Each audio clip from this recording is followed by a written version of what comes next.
Man, you made it. You made it. I can't believe it. You have to. You've been in 3 different Australian cities just this morning, and you've actually finally made it back for the show. I have. Eventually, I had to pilot the aircraft myself, Mel, just to make sure that I made it not on time, but nearly on time for this show. But it's been that kind of weekend for me. I landed up in Sydney, and I had to play the Hindu best man without any planning, any preparation, and here I am. Like, I've brought everyone home to Adelaide, and more importantly, I'm home to Ollie, who's creating quite a racket. Yes, and I can see Sachakam Pradhan saying Bharat follows Indian time. Being late is our pastime. Yes, funny you should say that. That is very true. But we are here, so let's roll the bumper.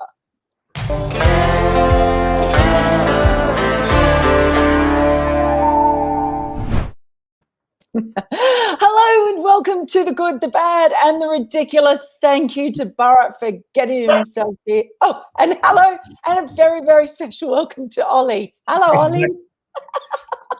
She's there, ready to go. She's probably going to jump up on screen. The world's cutest dog. Very soon.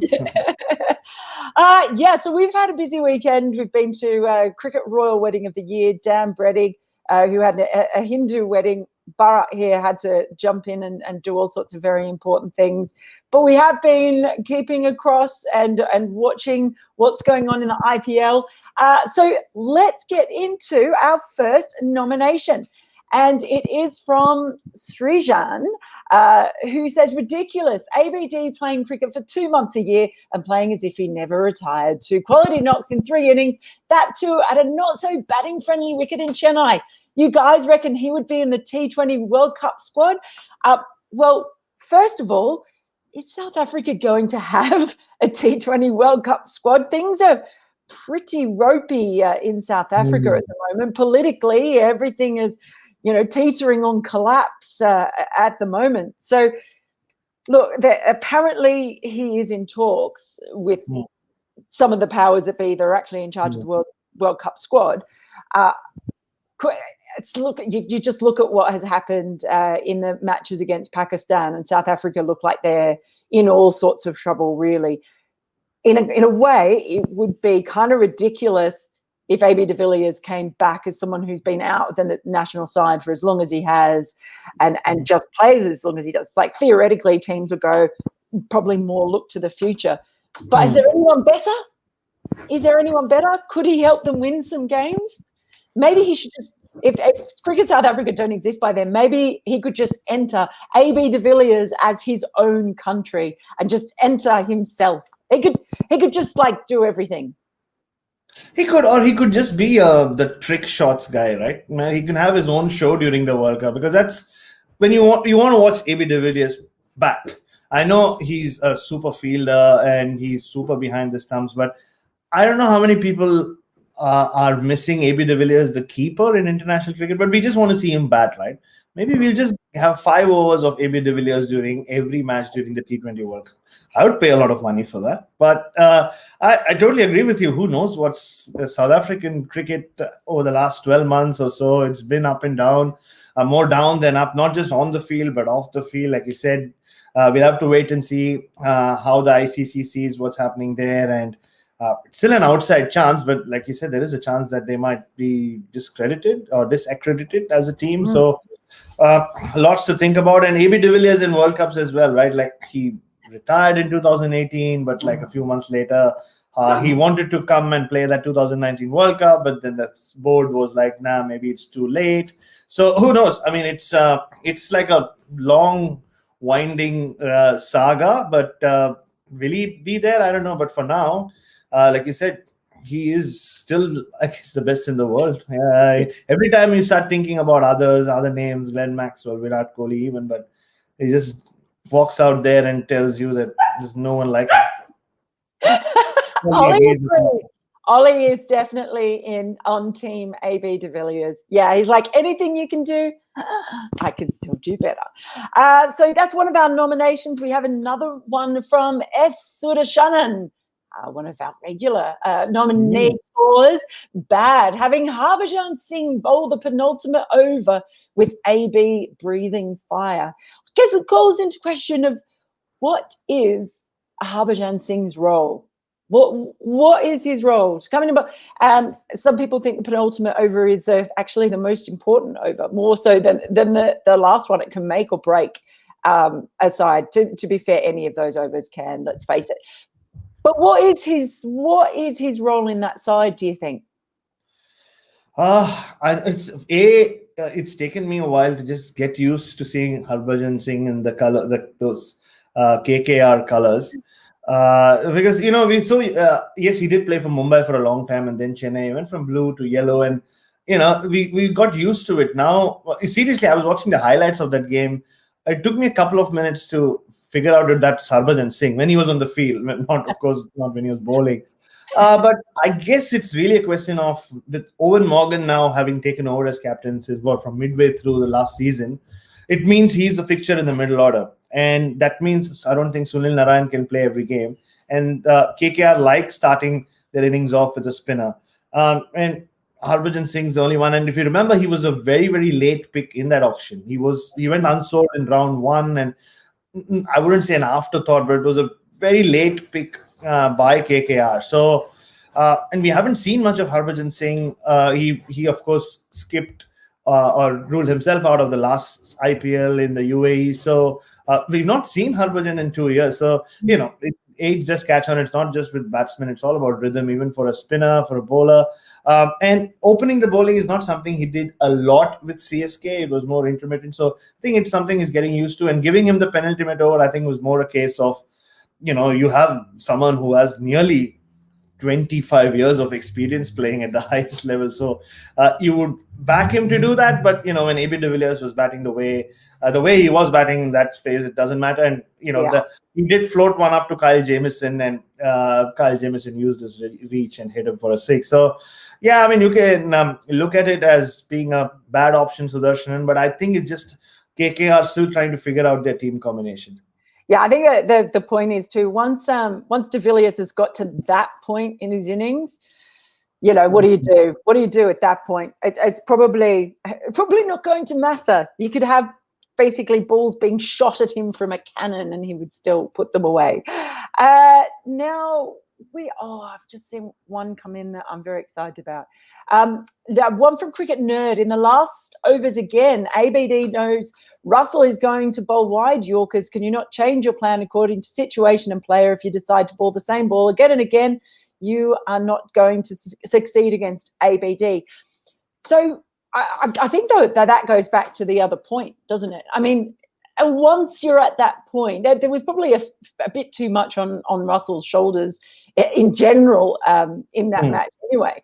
But, yeah, it's one of those things. If it ends up coming off, it's genius. And if it doesn't, well, it's bad. And I know there's a bit of a theme to some of the nominations that we've had that suggests maybe Owen Morgan is overthinking things too much, and we've got another nomination on that as to whether they're too wedded to particular plans and matchups. It's a lot of things with teams that you see now is the balancing act between analytics and matchups and theories and data, and then how you feel a game is going as well. And there's a real balance. And I think we see that clash an awful lot in T20 cricket because it's still, the use of analytics and is still quite new in so many ways. And I don't think everyone knows how to do it, how much to trust it. So maybe there's still a bit of that. But Owen Morgan's a very, very experienced T20 captain.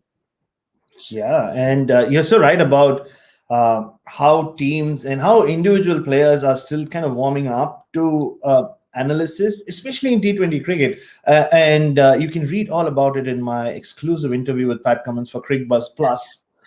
Big plug there. Yes, Crickbuzz Plus. I think it goes on today. So if you're listening to this, go subscribe, not just to this YouTube channel, but also to Crickbuzz Plus to read all about it in the Pat Cummins interview. But I'll just give you a few spoilers. He spoke a lot about death bowling and how much analysis or data he uses. And he spoke about how in the death overs, he's not trying to get anyone out. He's trying to figure out what are batsmen's hitting zones, and he's trying to stay away from those hitting zones. And a couple of things which really stood out for me was like how when you set a field, he thinks about setting a field to field which will enable him to bowl not just one or two deliveries, but maybe 5 or 6, so that he can change the delivery he wants to bowl at the last minute. So because historically we've always heard about how the field is set for the wide Yorker.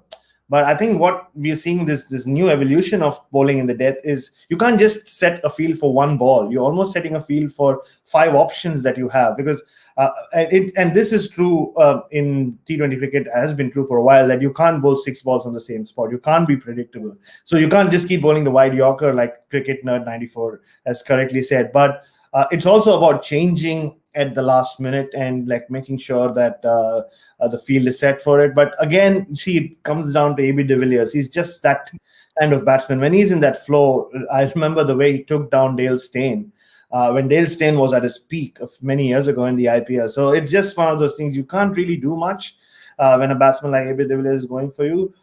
And Andre Russell has developed this reputation of being this great death bowler in the last few years, and especially in this tournament, we've seen he does bowl the 18th and the 20th over. It's a unique skill, but yeah, what do? He tried for the wide Yorker, he missed it, and you just can't. There is no margin for error at all when you're bowling to AB de Villiers. Yeah, I just basically just agree with that. I mean, you talk about hitting zones. When AB de Villiers is there, every zone is his hitting zone. He doesn't have a non-hitting zone. It's anywhere that's in the stadium.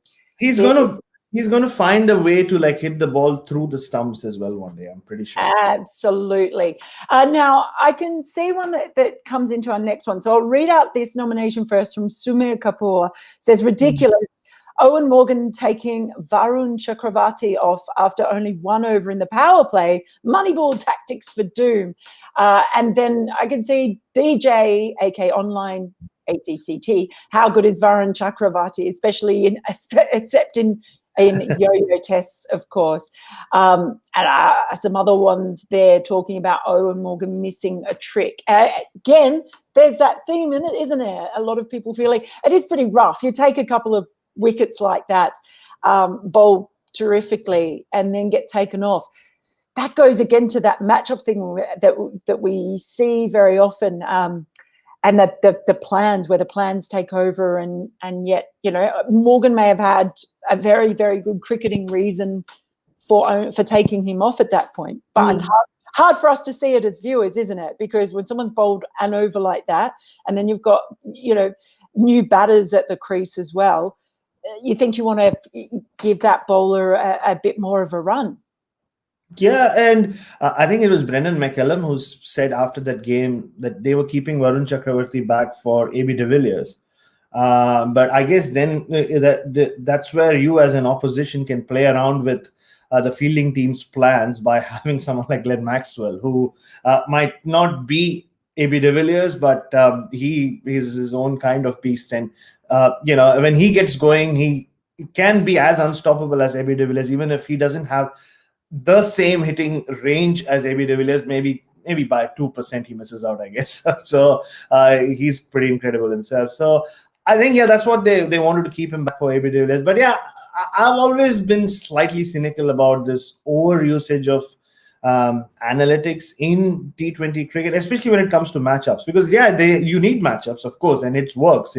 I mean, our good friends at CricWiz, like, you know, they run a beautiful business based on these things when it comes to T20 cricket. But there are times you have to maybe trust your intuition as well. When a bowler has taken 2 wickets and one of them is arguably the best batsman in the world, you would want to give him one more over, even if it means that, like, you have 1 over shot to bowl to AB de Villiers. So I think cricketing instinct over analytics for me. Call me old school, but and you know, again, when it doesn't work out, it gives people like me the opportunity to kind of run analytics. Yeah, and to be fair, let's just face it. You only have to look at the IPL auction because that's where half the time it feels like all analytics, facts, stats, everything goes out the window. And it's like, oh, I like the look of him. Yeah, let's get him in. It hasn't completely taken over T20 cricket. Now, thank you, Hemant Jamani, for saying good. Ravi Jadeja and Hardik in the field, both of their runouts were game-changing. Yes, they were. And it wasn't just a run out from Jadeja. I mean, just the catch, everything he does in the field is just been amazing. I got trolled. Like, this is how bad Twitter is, right?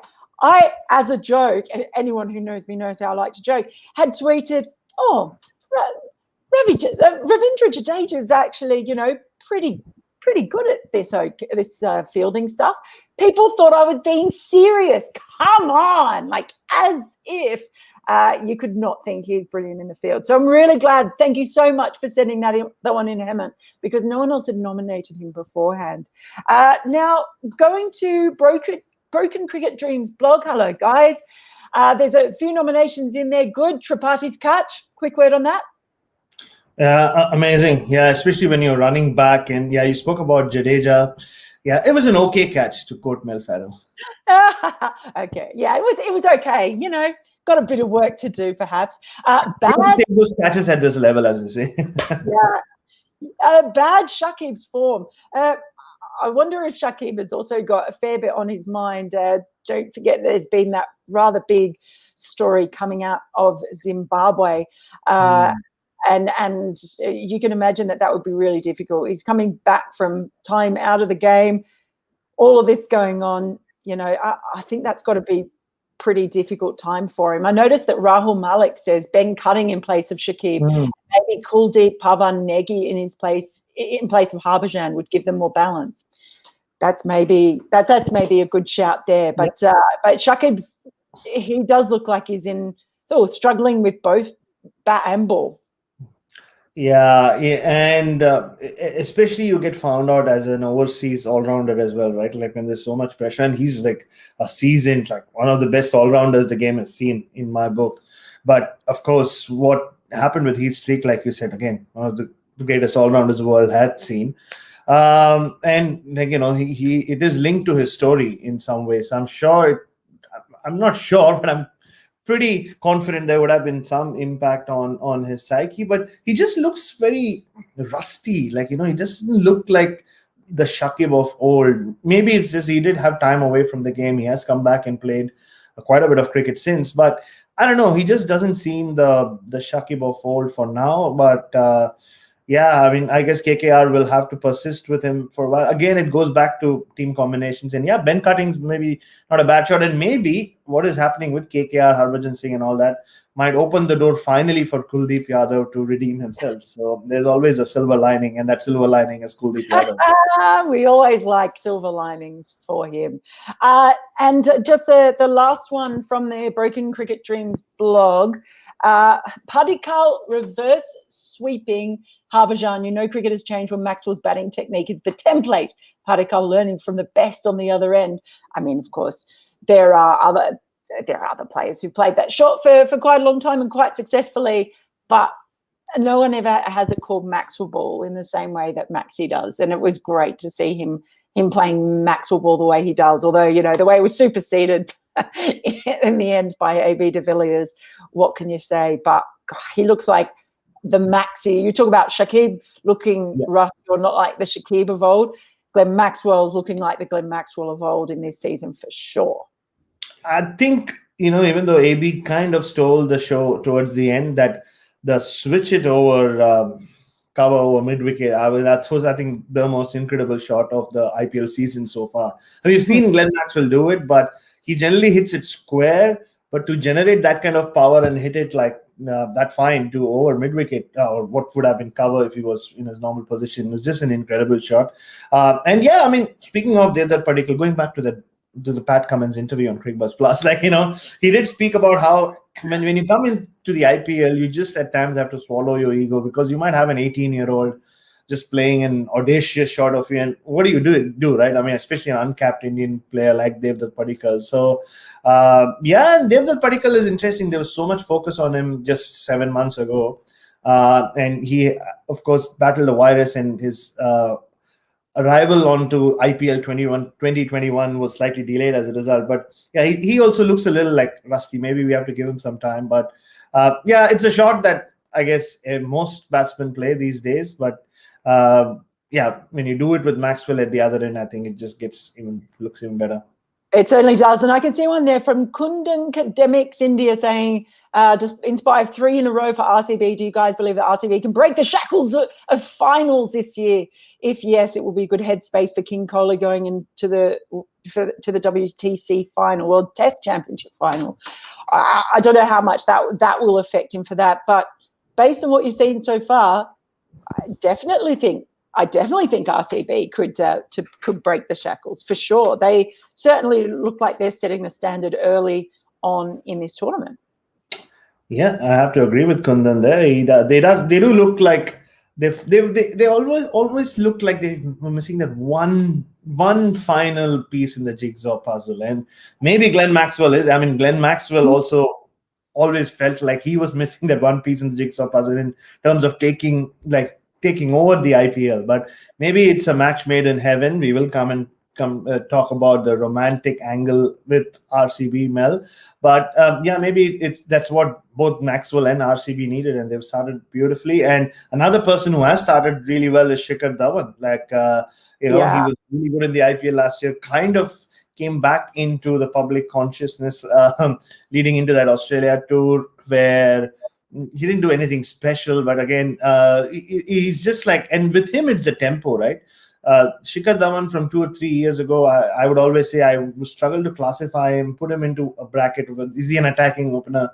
Is he like someone who likes to bat time and then set the innings up? And he's played both roles, but it looks like he's coming harder, and he has spoken about how he's expanded his own range of stroke play. Apparently he's playing the slog sweep or slog shot better than he has ever before.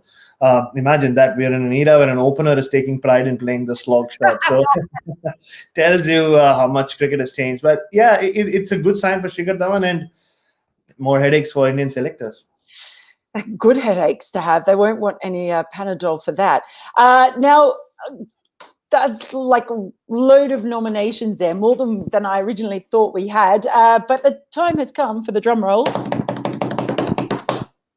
Bharat, what was your goodest thing that you've seen over the past few days?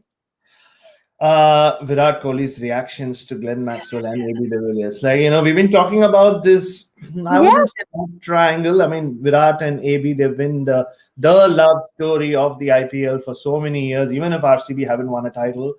But then enter Glenn Maxwell, and it's like that famous meme, right, which our good friend Vitusen has popularized all over the internet. The man walking with the woman, and I don't know if it's got a name for itself. Jealous girlfriend meme. It's the jealous girlfriend meme. It's the jealous girlfriend meme. That's exactly what's happening, because Glenn Maxwell has come and thoda to dil churaya hai, I think, Kohli ka. He has stolen a bit of his heart, and he's stealing some of AB de Villiers' thunder. No wonder AB de Villiers wanted to make a point yesterday. But how about so it's been Glenn Maxwell putting on a show, and then AB de Villiers putting on a show. Yesterday it was a duet, at least for a while it was. And you told me that you've never seen Virat Kohli react the way he did to Glenn Maxwell reaching a half century before. I just think, he just, there's something there. There's something there. We did call it very, very early on. So watch this space. It is the soap opera that has really brought this IPL alive for me. So Farrell, what's the baddest thing? And please tell me you're going to talk about Sunrisers Hyderabad. Yeah. I mean, they've been a very consistent team in the IPL ever since they won that IPL, and even a couple of seasons prior to that. They make it to the playoffs. They look good. David Warner, I think, is an exceptional captain. But they've always had one issue. It's that middle to lower order where they don't always have the kind of batsmen who other teams seem to have, who can come and change the game, take the tempo up. If you remember the time they won the IPL in 2016, Ben Cutting played an incredible, miraculous innings that not many people expected him to. It came from nowhere, and it turned that game and pushed really a very strong RCB out of contention. So it's been an issue, and they are struggling. Like you said, they've not had to chase really massive targets, but so the bowling with Rashid Khan and most others seems to be clicking. It's just that unless Warner or Johnny Bairstow not only score runs but take the team home or are there till the end, the others, I don't know, just are falling short, and it could be an issue. And you don't want to start an IPL season like that, because we've seen so many times in the past, Chennai last year, and with many teams, once you start so poorly, it's very difficult to climb back up, and then you're just like playing catch up, and you can't play catch up for too long, the tournament like the IPL. Yeah, definitely so much reliance on those two players, and with Kane Williamson out at the moment, that's tricky for them as well. But the reliance on their overseas batters is maybe just a bit too much. What is the most ridiculousest, I should say, thing for you? We touched upon it earlier. I still think the stock of ABDV Villiers playing in the World Cup, and it seems to happen every year. He goes to the IPL, and like that one knock he plays, and people are like, "Oh, we need to see more of ABDV Villiers. Please come back, AB, come and play for South Africa." But yeah, I mean, it was he who retired. And it wasn't like he was dropped and sacked by South Africa. So he made a decision. He maybe wanted to spend more time with his family. So while it is a very romantic thought, it's a really nice thought to imagine maybe de Villiers back in South African colors. I still think at the moment it's a very ridiculous thought. And it would be very ridiculous of me if I don't thank Shubham Singhal for congratulating me for the book on Rayana. I'm all pluggy today. Something's changed, Mel. But no, thank you, Shubham. Please get yourself a copy of the book, like Mel should as well.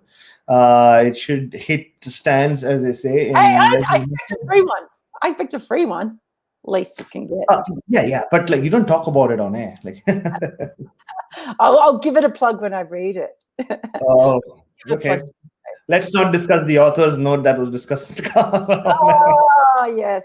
So well, that is it. That is our good, bad, and ridiculous. Thank you so much for joining us, those of you who are here live, and thank you for all your nominations. We really appreciate it. We will be back with an episode of Over and Out, and more good, bad, ridiculous to come. So we will see you then. But until then, it's over and out.